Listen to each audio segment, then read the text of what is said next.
ਸ਼ੁਰੂ ਅੱਲਾ ਦੇ ਨਾਂ ਤੋਂ ਜਿਹੜਾ ਬੜਾ ਮਿਹਰਬਾਨ ਨਿਹਾਇਤ ਰਹਿਮ ਵਾਲਾ ਏ। ਸੀਨੀਅਰ ਸਹਾਫ਼ੀ ਇਕਰਾਰੁਲ ਹਸਨ ਦੇ ਨਾਲ ਤਹਿਰੀਕ ਲਬੈਕ ਪਾਕਿਸਤਾਨ ਦੇ ਲੋਕਾਂ ਦੀ ਅਹਿਮ ਤਰੀਨ ਮੁਲਾਕਾਤ ਹੋਈ ਏ। ਉਸ ਵਿੱਚ ਕਿਆ ਡਿਸਕਸ਼ਨ ਹੋਈ ਏ ਇਹ ਅੱਜ ਦੀ ਇਸ ਵੀਡੀਓ ਵਿੱਚ ਤੁਸੀਂ ਬੜੀ ਬਾਰੀਕ ਬੀਨੀ ਦੇ ਨਾਲ ਦੱਸਾਂਗੇ। ਇਸ ਤੋਂ ਇਲਾਵਾ ਜਿਹੜੇ ਲੋਕ ਆਂਦੇ ਸਨ ਕਿ ਤਹਿਰੀਕ ਲਬੈਕ ਪਾਕਿਸਤਾਨ ਖਤਮ ਹੋ ਗਈ, ਤਹਿਰੀਕ ਲਬੈਕ ਪਾਕਿਸਤਾਨ ਨੂੰ ਕਰੈਸ਼ ਕਰ ਦਿੱਤਾ ਗਿਆ, ਤਹਿਰੀਕ ਲਬੈਕ ਪਾਕਿਸਤਾਨ ਹੁਣ ਸਟਰੀਟ ਪਾਵਰ ਨਹੀਂ ਰਹੀ, ਤਹਿਰੀਕ ਲਬੈਕ ਪਾਕਿਸਤਾਨ ਦੇ ਲੋਕਾਂ ਨੂੰ ਗ੍ਰਿਫਤਾਰ ਕਰਕੇ ਇਤਨਾ ਡਰਾਇਆ ਧਮਕਾਇਆ ਗਿਆ ਹੈ ਕਿ ਤਹਿਰੀਕ ਲਬੈਕ ਪਾਕਿਸਤਾਨ ਆਵਾਜ਼ ਲਾਵੇਗੀ ਅਤੇ ਲੋਕ ਜਮ੍ਹਾਂ ਨਹੀਂ ਹੋਣਗੇ। ਉਹਨਾਂ ਵਾਸਤੇ ਵੀ ਇਸ ਵੀਡੀਓ ਦੇ ਅੰਦਰ ਫੱਕੀ ਏ। ਤਹਿਰੀਕ ਲਬੈਕ ਪਾਕਿਸਤਾਨ ਨੇ ਸਾਨਹਾ ਮੁਰੀਦਕੇ ਤੋਂ ਬਾਅਦ 2 ਬੜੇ ਇਵੈਂਟ ਕੀਤੇ ਨੇ ਜਿਨ੍ਹਾਂ ਵਿੱਚ ਹਜ਼ਾਰਾਂ ਲੋਕ ਜਮ੍ਹਾਂ ਹੋਏ ਨੇ। ਉਹ ਵੀ ਅੱਜ ਦੀ ਇਸ ਵੀਡੀਓ ਵਿੱਚ ਤੁਹਾਨੂੰ ਦੱਸਾਂਗੇ।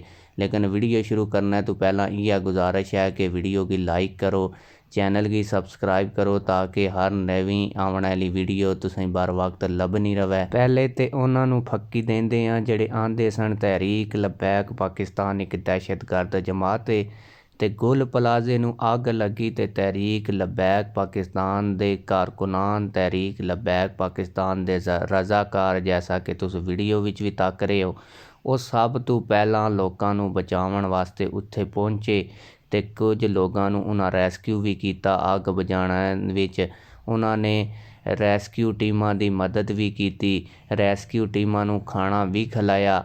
ਤੇ ਕਿਆ ਦਹਿਸ਼ਤਗਰਦ ਇਹ ਜਿਹੇ ਹੁੰਦੇ ਨੇ ਜਿਹੜੇ ਲੋਕਾਂ ਨੂੰ ਬਚਾਉਂਦੇ ਨੇ ਜਾਂ ਲੋਕਾਂ ਨੂੰ ਮਾਰਦੇ ਨੇ, ਇਹ ਤੁਸੀਂ ਮੈਨੂੰ ਕਮੈਂਟ ਵਿੱਚ ਆਪੇ ਦੱਸੋਗੇ। ਇਸ ਤੋਂ ਬਾਅਦ ਤਹਿਰੀਕ ਲਬੈਕ ਪਾਕਿਸਤਾਨ ਨੇ ਸਾਨਹਾ ਮੁਰੀਦਕੇ ਤੋਂ ਬਾਅਦ 2 ਬੜੇ ਇਵੈਂਟ ਕੀਤੇ ਨੇ ਜਿਨ੍ਹਾਂ ਵਿੱਚ ਤਹਿਰੀਕ ਲਬੈਕ ਪਾਕਿਸਤਾਨ ਦੀ ਕਾਲ ਤੇ ਹਜ਼ਾਰਾਂ ਲੋਕ ਜਮ੍ਹਾਂ ਹੋਏ ਨੇ। ਉਹ ਵੀਡੀਓ ਵਿੱਚ ਮੈਂ ਨਾਲ ਤੁਹਾਨੂੰ ਦੱਸ ਵੀ ਰਿਹਾ।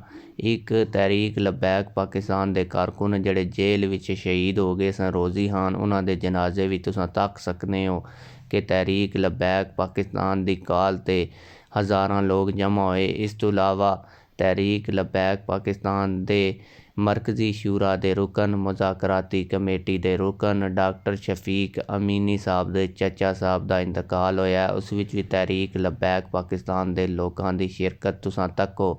ਤੇ ਜਿਹੜੇ ਲੋਕ ਆਖਦੇ ਸਨ ਕਿ ਤਹਿਰੀਕ ਲਬੈਕ ਪਾਕਿਸਤਾਨ ਖਤਮ ਹੋ ਗਈ, ਹੁਣ ਇਹਨਾਂ ਦੇ ਜਿਹੜੇ ਇਵੈਂਟ ਨੇ ਉਸ ਵਿੱਚ ਲੋਕ ਜਮ੍ਹਾਂ ਨਹੀਂ ਹੋਣਗੇ ਕਿ ਲੋਕ ਜਿਹੜੇ ਨੇ ਉਹ ਹਕੂਮਤ ਤੋਂ ਡਰ ਚੁੱਕੇ ਨੇ ਤੇ ਇਹ ਵੀਡੀਓ ਉਹਨਾਂ ਵਾਸਤੇ ਪੱਕੀ ਨੇ। ਤਹਿਰੀਕ ਲਬੈਕ ਪਾਕਿਸਤਾਨ ਇੱਕ ਨਜ਼ਰੀਏ ਵਾਲੀ ਜਮਾਤ ਹੈ ਤੇ ਖਤਮ ਨਹੀਂ ਹੋ ਸਕਦੀ। ਇਸ ਤੋਂ ਇਲਾਵਾ ਸੀਨੀਅਰ ਸਹਾਫ਼ੀ ਇਕਰਾਰੁਲ ਹਸਨ ਨੇ ਤਹਿਰੀਕ ਲਬੈਕ ਪਾਕਿਸਤਾਨ ਦੇ ਲੋਕਾਂ ਦੇ ਨਾਲ ਮੁਲਾਕਾਤ ਕੀਤੀ।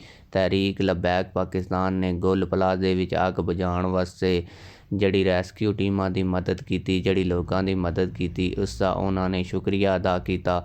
ਤੇ ਅਗੇਨ ਮੈਂ ਇਹ ਆਖਾਂਗਾ ਕਿ ਸੀਨੀਅਰ ਸਹਾਫ਼ੀ ਇਕਰਾਰੁਲ ਹਸਨ ਜੈਸਾ ਬੰਦਾ ਕਿਆ ਦਹਿਸ਼ਤਗਰਦ ਤਨਜ਼ੀਮ ਦੇ ਲੋਕਾਂ ਦੇ ਨਾਲ ਮਿਲ ਸਕਦਾ ਹੈ? ਇਹ ਗੱਲ ਕਦੇ ਵੀ ਨਹੀਂ ਹੋ ਸਕਦੀ। ਤਹਿਰੀਕ ਲਬੈਕ ਪਾਕਿਸਤਾਨ ਇੱਕ ਪੁਰਅਮਨ ਜਮਾਤ ਹੈ ਤੇ ਤਹਿਰੀਕ ਲਬੈਕ ਪਾਕਿਸਤਾਨ ਦੇ ਅੰਦਰ ਨਿਜ਼ਾਮ ਮੁਸਤਫਾ ਦਾ ਨਫਾਜ਼ ਚਾਹੁੰਦੀ ਹੈ।